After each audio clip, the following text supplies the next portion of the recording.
বিশ্বনবী মক্কা থেকে যখন মদিনায় যায়, হিজরতের সময় বিশ্বনবী সূরাত ইয়াসিনের প্রথম 9টা আয়াত তেলাওয়াত করলেন।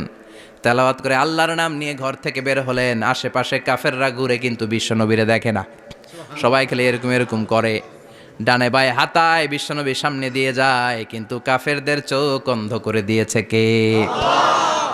এজন্য কোরআন তেলাওয়াত করলে কাফেরদের চোখকে অন্ধ বানায় দেয় কে? এজন্য সূরার একটা নাম হচ্ছে সূরাতুল মুইম্মা। কি নাম? অন্ধ করে দেয়। তাফসিরে কুরতুবির মুসান্নিফ ইমাম আল কুরতুবি, ওনাকে জালিম বাদশা বন্দী করেছিল। ওনার তাফসিরে এসেছে উনি শক্তিশালী লোক ছিলেন, জেলখানা ভেঙে বাঁচার জন্য দিছে দৌড়।